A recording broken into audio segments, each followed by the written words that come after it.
Fala, meus queridos, é o seguinte, olha aqui, estamos mais uma vez com a nossa estante aqui de ciclídeos do Tanganica, Aquários Tanganica, e um amazônico perdido aqui no meio, mas hoje nós vamos falar sobre ciclídeos africanos do Lago Tanganica, né? Eu fiz uma viagem recentemente a São Paulo e eu trouxe algumas espécies, na verdade 2 espécies aqui para os nossos aquários, né? Uma espécie eu já tinha, né, que é o que nós vamos falar hoje, que está aqui em cima, e uma outra espécie nova. Só que nesse vídeo eu só vou falar dessa espécie que está aqui em cima. Eu vou deixar para falar dessa espécie que está aqui numa oportunidade futura, que inclusive a espécie que está aqui dentro é muito maneira mesmo. Bem, vamos lá. Aqui nós temos os Neolamprologos multifaciados.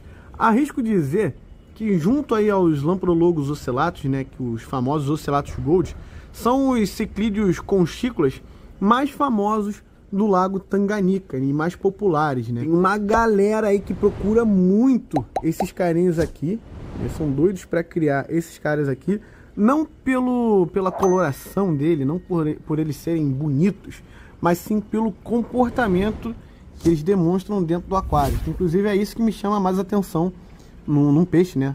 Num animal, é o comportamento dele em si e não a coloração, né? E nesse daqui nós conseguimos ver nitidamente, observar nitidamente, né, a relação que eles mantêm, essa relação em colônia, em relação em grupo, que é muito bacana. Bem, aqui hoje nós temos um total de 14 multifaciatos, né, sendo que eu já tinha 2 que estão lá atrás, inclusive aqueles 2 lá atrás, ó, eram os que eu já tinha, inclusive até os maiorzinhos que eu tenho atualmente. E aí peguei mais 12 com meu amigo Vini, da Tanganica SPZL. Eu vou deixar o arroba dele passando aqui na tela, mas também vou deixar o link na descrição e no primeiro comentário fixado do Instagram dele. Por quê? Porque o Vini, ele tem muitos ciclídeos africanos, ele cria muitos ciclídeos africanos do Tanganica. Se eu não me engano, a última vez que ele falou comigo, ele tinha em torno de 60 espécies diferentes de ciclídeos do Tanganica, e muitas dessas espécies ele reproduz em casa. Então ele também hoje está vendendo algumas dessas espécies aí do que ele reproduz lá na casa dele para a galera, por um preço obviamente mais acessível do que os importados, né? E aí o Vini, eu fui lá em São Paulo, ele me chamou para ir lá visitar a estufa dele, né? Visitei uma das estufas, né, inclusive, para pegar esses multifaciatos e essa outra espécie que está no aquário de baixo. E aí eu já peguei logo 12 multifaciatos aqui, cara, que é um bichinho muito interessante, né? Esse aquário, inclusive, ele é dedicado somente aos multifaciatos. Ele tem total, contando com o SAMP, né, 60 centímetros de comprimento, 40 centímetros de largura e 30 de altura. Não é um aquário tão grande, é um aquário pequeno, tá? Todos esses aquários aqui de cima são nessas medidas. É um aquário que, se não me falha a memória, dá 72 litros total aí, contando com o SAMP, né? Mas é um aquário que para essa espécie aqui já é o ideal, né, pra gente ter um aquário monoespécie de multifaciatos, né? E os multifaciatos, como falei, eles formam colônias, né, grandes colônias. E aí eles precisam de muitas conchinhas como essas daqui para irem expandindo as suas colônias. Cada conchinha dessa aqui, vamos dizer que tem um dono, né? Eu vou até dar um zoom para vocês entenderem melhor. Vocês vão ver que aqui atrás, desde o início do vídeo, eles estão nadando sempre próximo a uma concha específica, né, que está aberta, com essa boca aí para cima. Aqui nós temos um, lá atrás, ó, nós temos outro. E aí, conforme eu vou virando para cá, esse aqui já tá se aventurando mais um pouquinho para cá, porque eu acho que ele tá achando que eu vou botar a ração agora, mas vou botar daqui a pouco, né? Lá atrás tem outro, vamos ver mais para cá, ó, tem outro aqui no cantinho. Vocês veem que eles estão sempre próximo à entrada de uma concha, né? Cada um tem sua conchinha. Olha que legal. Aqui também, lá ali atrás, olha ali. E esse daqui que fica um pouquinho mais isolado do grupo. Muito bacana, né? E aí, cada conchinha dessa é uma casinha para eles. Eu tô usando um termo assim bem popular, né, galera? Para vocês entenderem melhor. E o que acontece? A fêmea, principalmente, ela fica protegendo, defendendo, principalmente quando tem filhote, né? Inclusive eles reproduzem aí dentro, a fêmea deposita os ovos lá dentro, o macho entra, fecunda os ovos e depois a fêmea, principalmente, fica defendendo a sua ninhada como se não houvesse amanhã, né? E inclusive defendem muito bem mesmo, né? Um macho ele pode desovar com várias fêmeas dentro do mesmo aquário, né? Não necessariamente eles vão formar um casal e aquele macho só vai desovar com aquela fêmea, ele pode desovar com várias outras fêmeas, né? Por isso que eu falei que a fêmea em si é que mais toma conta da ninhada. E vai ter sempre assim, vamos dizer, um macho e uma fêmea dominante, mais um macho principalmente, né? Aquele macho que vai estar ali a todo instante reproduzindo e defendendo seu território. Eles em si são pacíficos, entre eles, eles se toleram muito bem, né? Mesmo tendo mais de um macho dentro do mesmo aquário, mesmo que seja um aquário pequeno, eles vão se tolerar na época da reprodução. Os machos, principalmente os machos que reproduziram, o macho dominante, ele acaba ficando um pouco mais agressivo, é normal, mas não é nada absurdo, né? Não é nada demais, né?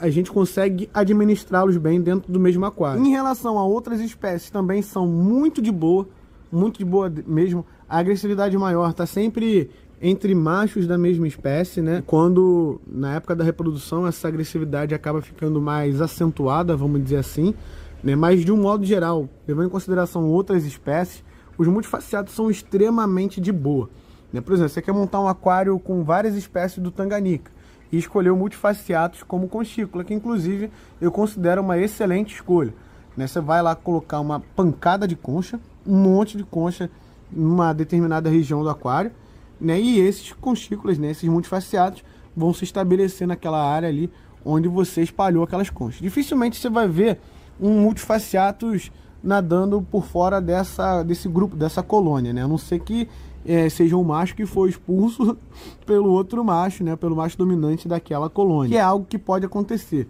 né? Inclusive é tudo muito relativo, né?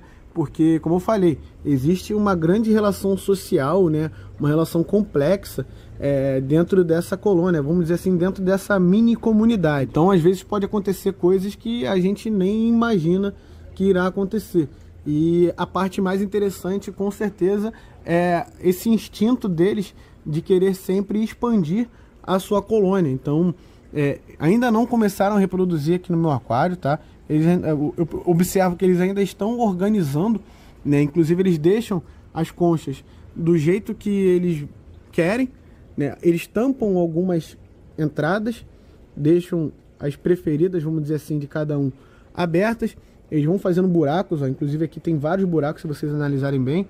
Aqui tem um, ali atrás tem outro, aqui tem outro também. Algumas conchas estão bem enterradas, outras estão completamente tampadas, né? E aqui, ó, tem outro buraco aqui também. Eles interagem bastante com o substrato do aquário.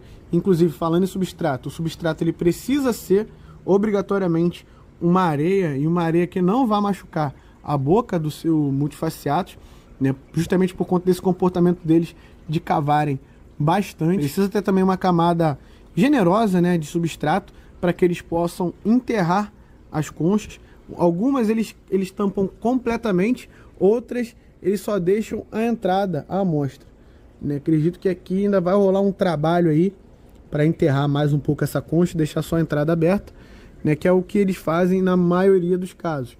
Então, por mais que eles já tenham cavado bastante aqui, ó, principalmente esse carinha aqui tá fazendo um trabalho muito bom, ó, por mais que eles já tenham cavado muito, eles ainda vão mudar bastante isso aqui. Essas conchas aqui, para vocês terem noção, ficavam, né, antes deles chegarem, ficavam todas aglomeradas, né? E aí dá para perceber que eles vão empurrando com a boca também a concha, vão posicionando do jeito deles, ou seja, eles que vão organizando o aquário e não você. Eu vou ilustrar melhor isso com esse carinha aqui, ó. Esse daqui é um Lamprologus ocellatus, também é um conchícola, né? Mais popular, na minha opinião, aí, do Lago Tanganica. E olha aqui o que ele fez com essa concha. Em volta dessa concha aqui, ó, aqui em volta, tem várias outras conchas.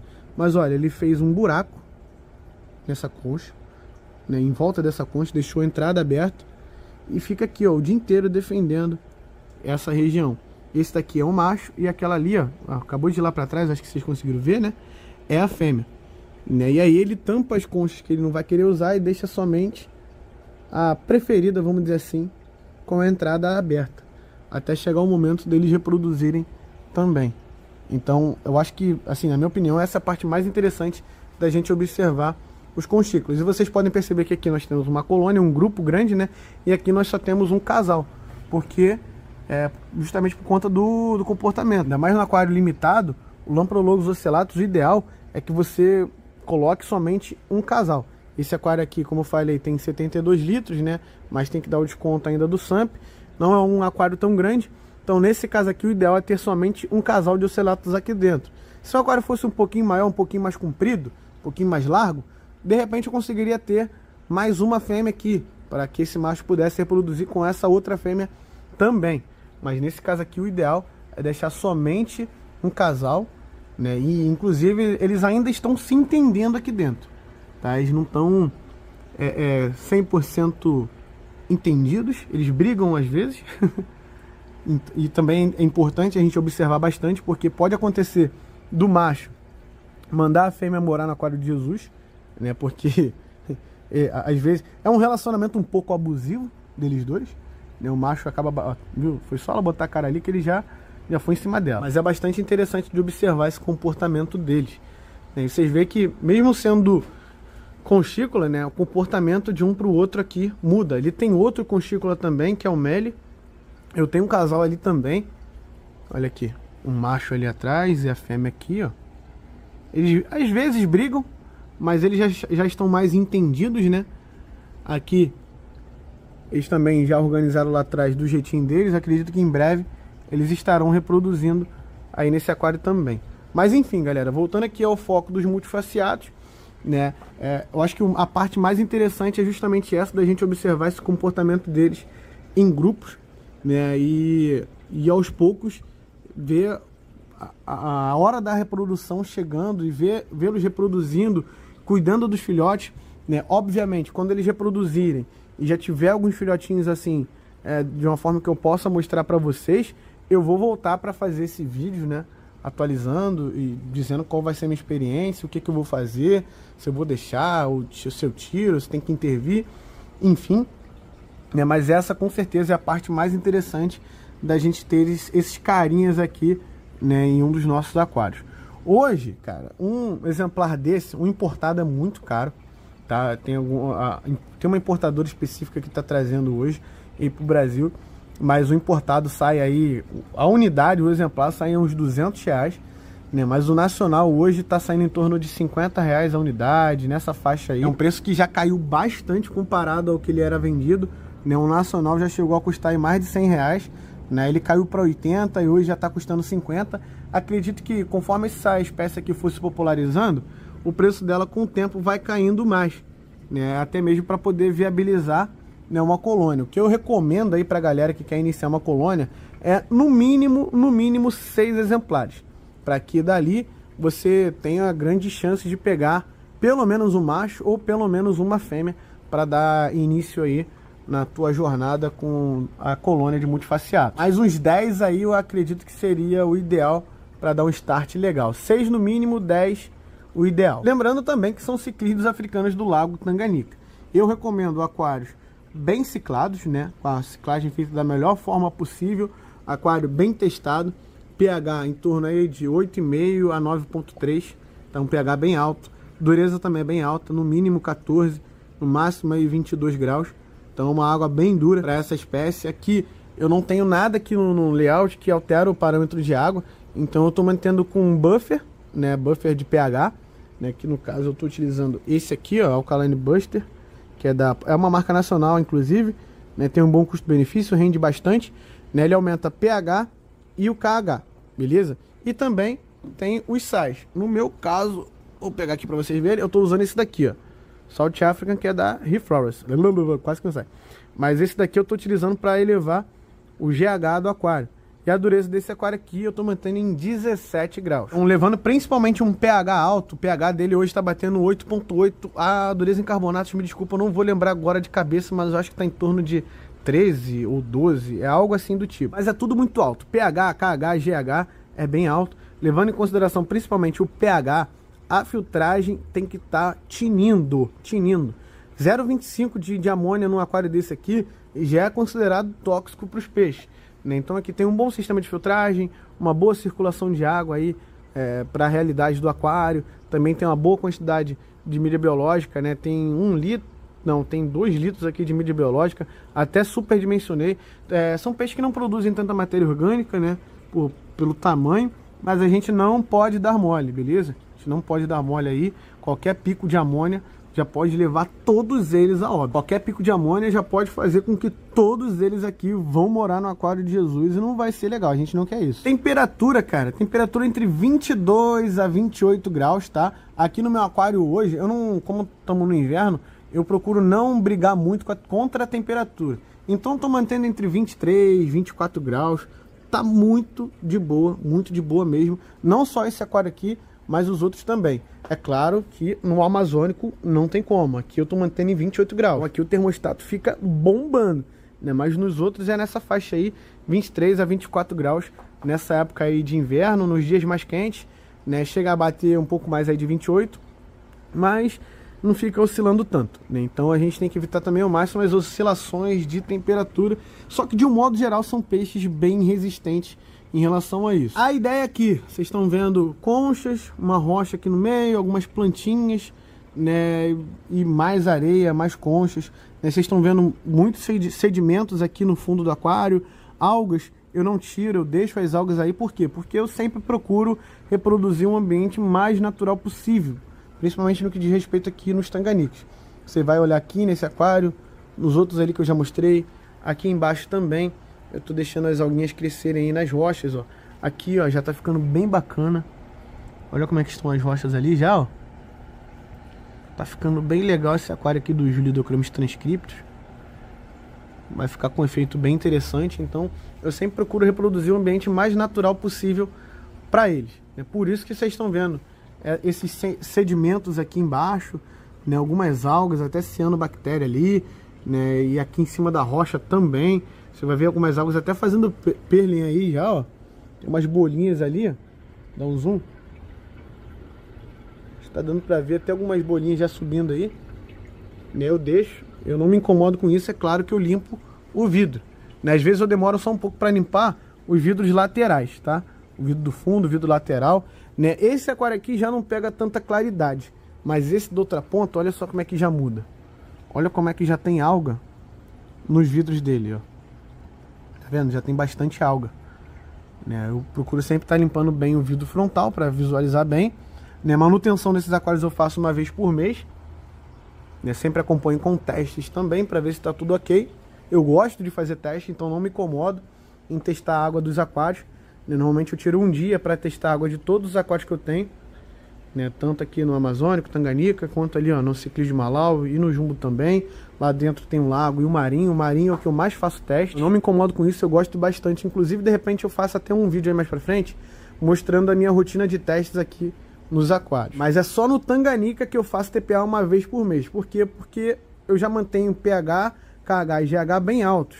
Então, para não ficar precipitando tanto, a minha água aqui da torneira sai bem baixa, né? Para não ter que ficar regulando toda hora os parâmetros dos aquários, eu procuro fazer uma TPA uma vez por mês, controlar bem a fauna de todos os aquários, né? E ter uma boa quantidade de mídias biológicas para cada um deles, né? Dessa forma que eu faço, dá muito certo comigo, né?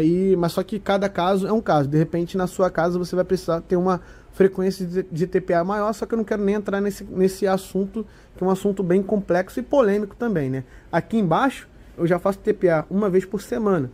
Aqui no Ciclídeo do Malawi, uma vez a cada 15 dias, e lá toda semana também no Jumbão. O Jumbão não pode dar mole. Mas é claro, sempre acompanhando direitinho, eu já tenho uma certa experiência aí com o Ciclídeo do Tanganica, eu já estou mais habituado. Se você está iniciando, né, esse procedimento aí pode alternar, pode ser diferente, beleza? Então, meus queridos, foi mais para divulgar essa espécie aí, né? Não é uma novidade, mas só que é sempre interessante a gente estar trazendo esse tipo de conteúdo aí para vocês, tá? Divulgando novas possibilidades. Não é muito novo, né, cara?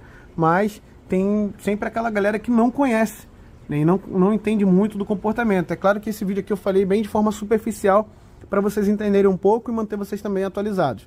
Mas o Neolamprologus multifaciatus realmente é um peixe extremamente interessante, que vale a pena ter, vale a pena criar em casa. Aí tem um aquáriozinho exclusivo para eles, principalmente para aquela galera que não tem tanto espaço, né? Aqui, ó, aquário pequeno, tá com os multifaciatus, ainda tem a opção ali dos Ocellatus Gold, tem os Meli lá no outro aquário, enfim. No caso de conchícolas, são muitas possibilidades aí para aquários pequenos também, beleza? Então é isso, meus queridos. Não esquece, eu vou deixar o contato do Vini lá da Tanganica SPZL aqui na descrição, no primeiro comentário fixado, Para quem quiser entrar em contato com ele e ver quais são as espécies que ele tem disponíveis, né? Ele tem, cara, muito bicho mesmo.